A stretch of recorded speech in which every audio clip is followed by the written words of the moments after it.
तारक मेहता का उल्टा चश्मा एपिसोड नंबर 3882 तारीख 21 सितंबर। जेठा भाई सुबह सुबह अपनी दुकान पे पहुंचते हैं ऑटो से। जेठा भाई नीचे उतरते हैं और ऑटो वाले को पैसा देते हैं। ऑटो वाला कहता है मेरे पास छुट्टी नहीं है। जेठा भाई कहते हैं मेरे पास भी छुट्टी नहीं है। ऑटो वाला कहता है कि ठीक है तो आप बाकी के पैसे बाद में ले लेना। जेठा भाई कहते हैं किससे? ऑटो वाला कहता है मुझसे। ऑटो वालों को जेठा भाई कहते हैं कि भाई मैं तुम्हें कहाँ ढूंढूंगा। तो ऑटो वाला कहता है ठीक है आप ऐसा करिए, आप मुझे बाद में दे दीजिएगा। जेठा भाई कहते हैं नहीं नहीं भाई मैं किसी का उधारी नहीं रखता। ऑटो वाला कहता है मैं उधारी रखता हूँ। ये बोल के वो चला जाता है। जेठा भाई पीछे से आवाज लगाते रहते हैं लेकिन ऑटो वाला सुनता नहीं है। तभी चाय वाला जग्गू कहता है सेठ जी क्या हुआ? जेठा भाई कहता है बिना पैसा लिए ऑटो वाला चला गया। जग्गू कहता है कोई बात नहीं, वो चाय पीने हमेशा अपने यहाँ पे आता ही है, चिंता की कोई बात नहीं है, वो कभी भी यहाँ पे आया तो आपसे ले लेगा। जेठा भाई कहता है ठीक है वो आए तो उसको तू पैसा दे देना और मेरे अकाउंट में लिख देना। जग्गू कहता है ठीक है। जेठा भाई दुकान को प्रणाम करते हैं और फिर अंदर आते हैं और गुड मॉर्निंग बोलने को होते हैं नट्टू काका को। लेकिन नट्टू काका का उदास चेहरा देख के ना तो नट्टू काका गुड मॉर्निंग बोलते हैं और ना जेठा भाई बोल पाते हैं। और जेठा भाई अपने काउंटर की तरफ जाते हैं और भगवान को हाथ जोड़ते हैं। जेठा भाई मन ही मन में सोचते हैं कि नट्टू काका ने आज मुझे गुड मॉर्निंग नहीं बोला, क्या हुआ? फिर गुड मॉर्निंग बोलते हैं जेठा भाई नट्टू काका को और नट्टू काका भी धीरे से बोलते हैं गुड मॉर्निंग। जेठा भाई मन में सोचते हैं कि बहुत उदास मन से बोल रहे हैं, क्या वो कुछ तकलीफ हो गई लगती है। लगता कल वाली वो मैनेजर वाली बात से ही नाराज लगते हैं। जेठा भाई चारों तरफ देखते हैं, बाघा दिखाई नहीं देता तो पूछते हैं नट्टू काका से कि बाघा किधर है। नट्टू काका कहते हैं कि धनराज सेठ के यहाँ पेमेंट लेने गया है। तभी दुकान में दो ग्राहक आते हैं तो जेठालाल उनसे पूछते हैं क्या खरीदेंगे। तो ग्राहक बोलता है हमें टीवी दिखाइए। नट्टू काका बोलते हैं आइए मैं आपको दिखाता हूँ टीवी।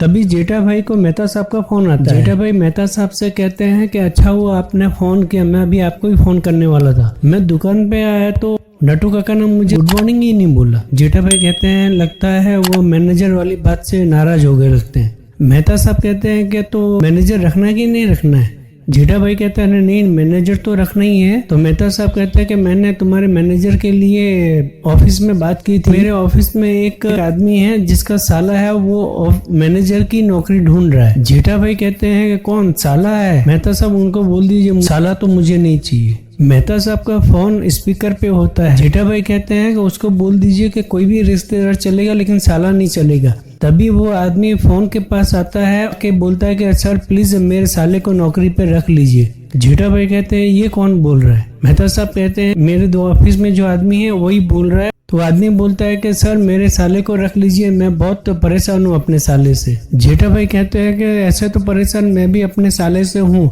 लेकिन अपने परेशानी किसी के ऊपर थोप तो नहीं सकते ना। तो कटकटे जी बोलते हैं कि ऐसा करिए आप उसको 1 महीने के लिए रख लीजिए, चाहे तो आप 1 महीने का पगार मत दीजिएगा। जेठा भाई कहते हैं क्या उसको इलेक्ट्रॉनिक के बारे में कुछ आइडिया है? कटकटे जी कहते हैं नहीं उसको इलेक्ट्रॉनिक के बारे में को तो कुछ नहीं मालूम है। इधर नट्टू काका का ध्यान जेठा भाई की बात सुनने में होती है। खटखटे जी कहते हैं कि अनुभव तो नहीं है लेकिन सीख जाएंगे, मेरा साला बहुत होशियार है और जल्दी सीख जाएगा। जेठा भाई कहते हैं कि नहीं खटखटे जी अभी सिखाने के लिए मेरे पास वक्त नहीं है। मेहता साहब समझाइए ना उनको कि मैं उनके साले को नहीं रख सकता। ये कह के मेहता साहब और जेठा भाई दोनों फोन काट देते हैं। जेठा भाई मन ही मन में सोचते हैं कि मेहता साहब भी कमाल है, बिना बताए मुझे उससे बात करवा रहे हैं, जबरदस्ती गले पड़ रहे हैं। तभी जेठा भाई के दिमाग में एक आइडिया आता है कि मैं नवजीवन भाई से पूछता हूँ कि उनके शोरूम में तो बहुत लोग हैं और सभी अच्छे अच्छे मंजे खिलाड़ी हैं, तो मेरे लायक तो कोई ना कोई वो आदमी दिला ही देंगे। फिर जेठा भाई पूछते हैं नवजीवन भाई से कि आपके ध्यान में कोई अकाउंट और इलेक्ट्रॉनिक के बारे में कोई जानता हो, ऐसा कोई मैनेजर जैसा कोई आदमी हो तो बताना। ऐसा आदमी चाहिए जिसको अकाउंट और इलेक्ट्रॉनिक के बारे में भी जानता हो। तो नवजीवन भाई कहते हैं क्या हुआ, तो नट्टू काका और बाघा ने काम छोड़ दिया क्या? जेठा भाई कहते हैं नहीं वो दोनों तो है ही है लेकिन क्या अभी भगवान की दया से थोड़ा काम बढ़ गया है तो क्या उन लोगों के ऊपर भी थोड़ा लोड पड़ रहा है, इसीलिए सोच रहा हूँ कोई एक मैनेजर जैसा आदमी रख लिया तो उनका भी बोधरसन हल्का हो जाएगा। नवजीवन भाई बोलते नहीं बराबर है, फिर भी कोई आदमी ऐसा मिलता तो मैं आपको बताता हूँ। ऐसे करते करते जेठा भाई 2-3 जन से बात करते हैं। नट्टू काका का मन एकदम उदास होता है और उदासी में ही सभी ग्राहक से बात करते हैं। नट्टू काका फिर उदास होके भी जेठा भाई से पूछते हैं कि सेठ जी आपको मैनेजर रखना ही है। जेठा भाई कहते हैं कि रखना ही पड़ेगा मैनेजर, वक्त की मांग है, मैनेजर ही भर पाएगा। तभी बाघा दुकान में पहुंचता है। जेठा भाई पूछते हैं बाघा से कि मिला? जेठा भाई को बाघा बोलता है कि नहीं, पेमेंट नहीं मिला। जेठा भाई कहता है मैं पेमेंट नहीं पूछ रहा हूँ, मैं पूछ रहा हूँ धनराज सेठ मिला? धनराज सेठ मिलेगा तो ही पेमेंट मिलेगा। बाघा कहता है कि धनराज सेठ आज भी ऑफिस में नहीं थे। जेठा भाई मन उदास करके बोलते हैं कि छोड़ भाई, जाने दे, गए अपने 6 लाख और क्या। बाघा कहता है नहीं सेठ जी, 6 लाख कहीं भी नहीं जाएंगे, मैं लेके आऊंगा। कि मैं रोज उनके ऑफिस में जाऊंगा, कभी ना कभी तो धनराज सेठ मिलेंगे ना। जेठा भाई कहते हैं कि भाई तू वहाँ पे रोज जाके बैठेगा, फिर यहाँ पे जो नुकसान होगा उसका क्या? वो पैसा आएंगे कि नहीं आएंगे मालूम नहीं, लेकिन यहाँ पे जो कमाई से तेरी गैर हाजिरी से नुकसान होगा उसका क्या? तो धनराज से कैसे पैसा निकालना है वो मैं बाद में देख लूंगा, अभी तुम नटू काका धंधे पे ध्यान दो। तभी जेठा भाई को एक वीरेंद्र नाम के आदमी का फोन आता है। जेठा भाई उनको कहते हैं कि मैंने आपको फोन किया था लेकिन आपका फोन बिजी आ रहा था। मैंने आपको इसके लिए फोन किया था कि कोई आपके ध्यान में मैनेजर टाइप का कोई आदमी हो तो बताइएगा, जो इलेक्ट्रॉनिक और अकाउंट के बारे में बराबर जानता हो। इधर नटू काका और बाघा आपस में बात करते हैं। नटू काका बाघा से कहते हैं कि सेठ जी को बता देते हैं कि यदि आप मैनेजर रखोगे तो हम नौकरी छोड़ देंगे। और इधर जेठा भाई जैसे ही फोन काटते हैं, नटू काका और बाघा फिर जेठा भाई के पास में आते हैं। नटू काका कहते हैं बाघा से बता बाघा। बाघा कहता है नटू काका आप बड़े हैं, आप बताइए। जेठा भाई कहते हैं बात क्या है भाई, बताओ ना, क्या तुम लोग खेल रहे हो, बताओ बताओ करके, क्या और किसी का भी पेमेंट बाकी है लाने का जो तुम लोग इस तरह बात कर रहे हो? जेठा भाई कहते हैं बाघा और नटू काका से आप लोग वहाँ पे कोने में जाइए, आपस में तय करिए कि कौन बोलेगा और फिर यहाँ पे आके मुझे बताइए। बाघा एकदम आस्ते आस्ते और धीरे धीरे डरते हुए कहता है कि यदि आपने नया मैनेजर रखा दुकान में तो हम दोनों नौकरी छोड़ देंगे। जेठा भाई एकदम घबरा जाते हैं और फिर कहते हैं ये तो सरासर तुम लोगों की ब्लैकमेलिंग है। बाघा कहता है कि ये कैसी ब्लैकमेलिंग हुई, हम ब्लैकमेलिंग नहीं कर रहे हैं। बाघा कहता है कि यदि आप अपनी मर्जी से नया मैनेजर रख सकते हैं तो हम भी तो अपनी मर्जी से नौकरी छोड़ सकते हैं ना। जेठा भाई कहते हैं कि ये मेरी मर्जी नहीं, मेरी मजबूरी है। कब दुकान में काम बढ़ गया है, तुम लोगों के ऊपर बोझ बढ़ रहा है, तुम लोगों से गलती हो रही है, दुकान का नुकसान हो रहा है, तो ये क्या करना जरूरी नहीं है क्या? नटू काका कहते हैं कि सोचिए जरा सेठ जी, हम लोग इतने साल से काम कर रहे हैं और नया आदमी कोई आएगा वो हम पे हुक्म चलाएगा तो ये कैसे चलेगा? जेठा भाई कहते हैं कि आप ऐसा कैसे सोच सकते हो कि कोई आप पे हुक्म चलाएगा? मैं भी जानता हूँ कि आप बुजुर्ग इंसान हो, आप इतने साल से काम कर रहे हो, मैं भी कोई ऐसा ही आदमी लाऊंगा जो आपकी इज्जत करे, आपके साथ में घुल मिल के काम करे।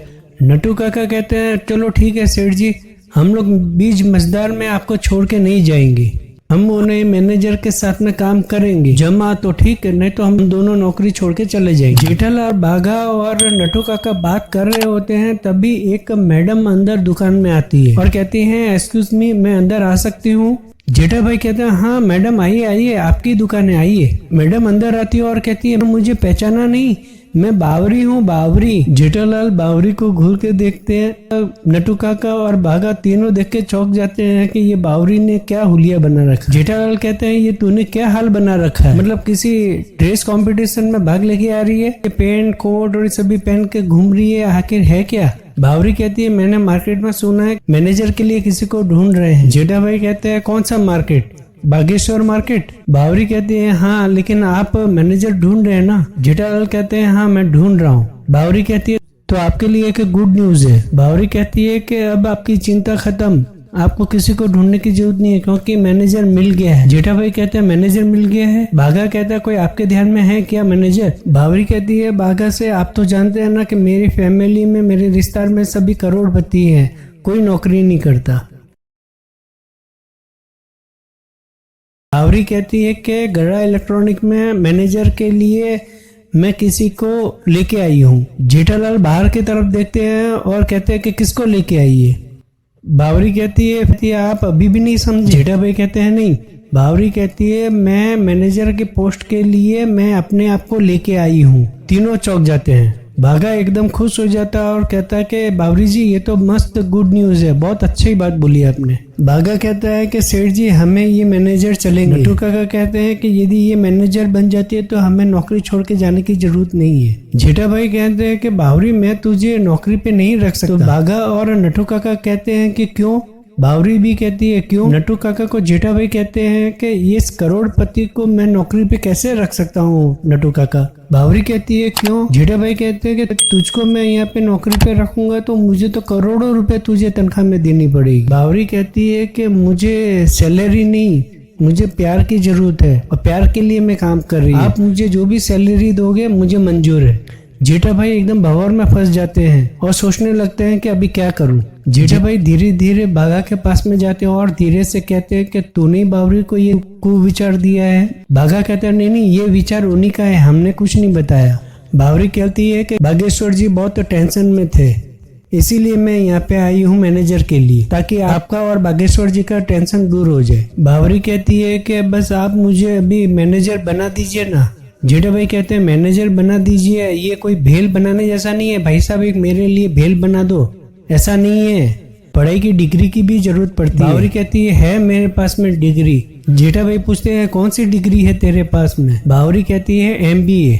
जेठा भाई एकदम स्लो मोशन में कहते हैं बावरी कहती है हाँ ये यूनिवर्सिटी से है, पहाड़ी यूनिवर्सिटी। बावरी कहती है मुझे कॉलेज जाने की जरूरत ही नहीं थी, मैंने ऑनलाइन कोर्स किया है। जेठा भाई को कुछ समझ में नहीं आता है तो नट्टू काका कहते हैं कि सेठ जी हर यूनिवर्सिटी का एक अपना खास पढ़ाई का सिस्टम होता है, जो कोई भी विद्यार्थी पढ़ना चाहे तो वो घर बैठे बैठे भी पढ़ाई कर सकता है। बावरी कहती है इतना ही नहीं, मैंने लंदन से मार्केटिंग का भी कोर्स किया है। जेठा भाई कहते हैं वो भी घर पे बैठे बैठे पढ़ाई की थी। बावरी कहती है नहीं मैं वहाँ पे लंदन गई थी और उसका सर्टिफिकेट भी है मेरे पास में, मैं दिखाती हूँ आपको। जेठा भाई मना कर देते हैं नहीं मुझे तेरा कोई सर्टिफिकेट नहीं दिखनी है, मुझे कोई ऐसा अनुभवी चाहिए जो मेरा काम संभाल सके। बावरी बहुत ही बढ़िया बात कहती है, सभी लोग यदि अनुभवी लोगों को ही काम देंगे तो नए लोगों को अनुभव कहाँ से आएगा। नट्टू काका कहते हैं हाँ आपको सेठ जी एक बार उसको चांस देना चाहिए। जेठा भाई एकदम भंवर में फंस जाते हैं और ये वीडियो होता है यहीं पे खत्म। अपडेट रहने के लिए मेरे इस चैनल को लाइक करें, शेयर करें और यदि आप नए हैं तो प्लीज़ सब्सक्राइब करें और बेल आइकन बटन को क्लिक करें और पाए सबसे पहले नोटिफिकेशन। धन्यवाद।